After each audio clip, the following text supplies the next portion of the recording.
6:30च्या दरम्यान हडपसर मधला जो मांजरी परिसर आहे, या मांजरी परिसरामधले गोपाळपट्टी किंवा घुले वस्ती हे जे काही परिसर आहे, या परिसरामध्ये जो कॅनल आहे तो कॅनल फुटला होता.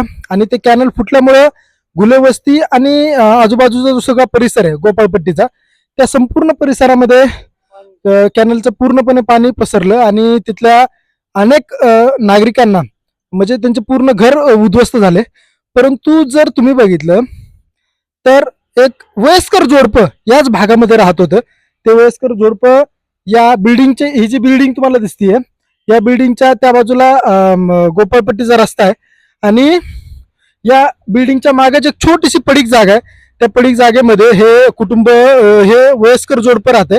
या वयस्कर जोडप्याला बाहेर निघण्यासाठी जर तुम्ही बघितलं तर तो त्या साईडला तो कॅनल होता, जो कॅनल फुटलेला आहे. आणि तो कॅनल फुटल्यामुळं आता ह्या सगळ्या परिसरामध्ये हे जे तुम्हाला दिसतं हे पाणी, हे सगळ्या परिसरामध्ये सगळीकडे पाणी झालेलं आहे. सगळीकडे पाणी झाल्यामुळे आता ह्या कुटुंबाला, या वयस्कर जोडप्याला बाहेरच निघता येत नाहीये. कारण त्या बाजूला कॅनल कडून जो निघण्यासाठी रस्ता होता त्या बाजूला पूर्णपणे पाणी झालेलं, त्यामुळे ते पाण्यातून बाहेर येऊ शकत नाही.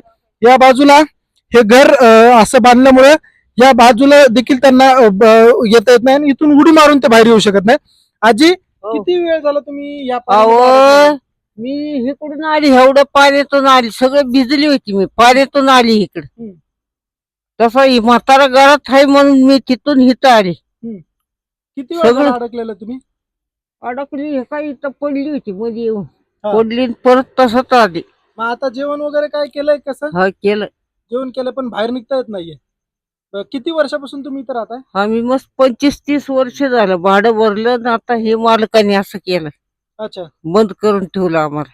अच्छा, भाडं भरून मालकाने बंद केलेले. हा, बरं, किती लोक तुम्ही घरामध्ये? दोघच. दोघं नवरा बायको. हा, बरं, आता मग आता काय तुमची पोलिसांकडे किंवा महानगरपालिकेकडे काय मागणी आहे तुमची आजी? काय मागणी काय, आम्हाला मदत नाही, कोणाचं काय नाही, मदत नाही. बाबा बाहेर येता येईल जरा तुम्ही? नाही, चालायला येत नाही, अपंग आहे.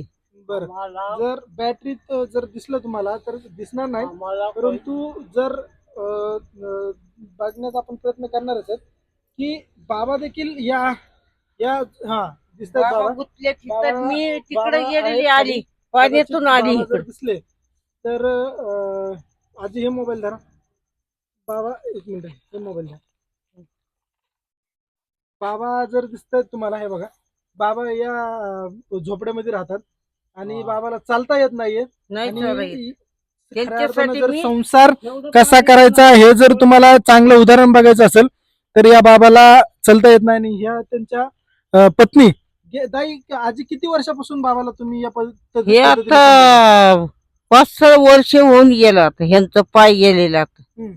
असंच मी सांभाळायला लागले. अच्छा काम नाही, धंदा नाही, काय नाही आम्हाला. अच्छा, यांची इथं काम करीत होती तर का 200 रुपये वाढवून नाही दिलं. कामाला ये म्हणतात, अजून बी कामाला या म्हणतात. म्हणतात या, पण काय काम पैसे- करायचं तुम्ही? हे घरातलं भांडी बिंडी घासत होती मी, धुणं धुवत होती. अच्छा आजी, हे बघा, हे त्यांचं छोटस घर आहे. या बाजूला जर बघितलं तर हे पूर्णपणे कॅनलचा परिसर आहे. हा पूर्णपणे हे पूर्ण पाणी झालेलं आहे. आणि हे पूर्ण पाणी झाल्यामुळे आता या आजीला कामाधंद्याला पण बाहेर जाता येत नाही. एवढं वय झाल्याच्या नंतर पण त्यांचा संसार चालवण्यासाठी बाहेर भांडी कुंडीचे कामं करतायत, परंतु आता ते भांडी कुंडीचे कामं करायला देखील बाहेर जाता येत नाही. सध्या कामच नाही आता.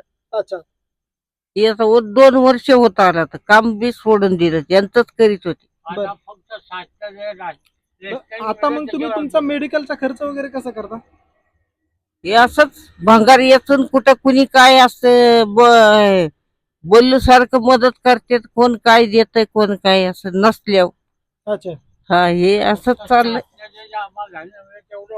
धान्य 10 किलो मिळतंय, तेवढं खातोय. बाबापर्यंत बाबाचा आवाज आपल्याला मे बी येतोय का नाही, कारण खाली जाणंच शक्य नाहीये. परंतु ह्या सगळ्या अडकलेल्या या 2 कुटुंबांना महानगरपालिका किंवा महानगरपालिकेचे लोक काळजी घेणार का, किंवा त्यांना कसं या ठिकाणाहून सुखरूप बाहेर काढतील आणि त्यांची पुढचं आयुष्य जगण्यासाठी, सुखरूप आयुष्य जगण्यासाठी महानगरपालिका काही प्रयत्न करणार आहे का, हे तेवढं बघण्याचं गरजेचं आहे. आजी काय शेवटची काय तुमची मागणी? आमचं काय मागणी काय नाही, घर नाही, दार नाही, राहायला कुठं निवारा पाहिजे आम्हाला. अच्छा, इथं लय वैताग बरं आलाय. बाकी मुलं वगैरे कुठे आहेत तुमचे? कोण नाही, मुलं नाही, बाळ नाही, कोण नाही आम्हाला. म्हणजे जन्मलेलेच नाहीत का? नाही, जन्मलेच नाही. अच्छा, सोडून वगैरे नाही दिलेलं? नाही, कोण नाही, सोडून गेले नाही. मुलगा मुलगी जन्मलेलेच नाही? नाही. मुलगी पण नाही? नाही. अच्छा, बापरे, किती भयानक ही परिस्थिती आहे की त्यांना मुलगा नाहीये, मुलगी नाहीये आणि हे दोघच आयुष्याचा सगळा जो संसार आहे तो इथपर्यंत आतापर्यंत त्यांनी घेऊन आलेले आहेत. आता शेवटच्या काही दिवसांमध्ये खूपच त्यांना कठीण वेळ काढावा लागतोय. आता रात्रीचे 1 वाजलेलं आहे आणि ज्या वेळेस क्रांती न्यूजला ही माहिती भेटली की या ठिकाणी हे वयस्कर जोडपं अडकलेलं आहे, क्रांती न्यूजने वेळ न घालवता या ठिकाणी धाव घेतली आणि या कुटुंबाला न्याय मिळवण्याचा प्रयत्न आम्ही करतोय. आता यामध्ये पोलीस प्रशासन असेल किंवा महानगरपालिकेचे काही अधिकारी असतील ते किती वेळामध्ये दखल घेऊन या कुटुंबाची मदत करतात हे तेवढंच बघणं गरजेचं आहे. मी मेघराज गावरे, तुम्ही बघता क्रांती न्यूज. धन्यवाद.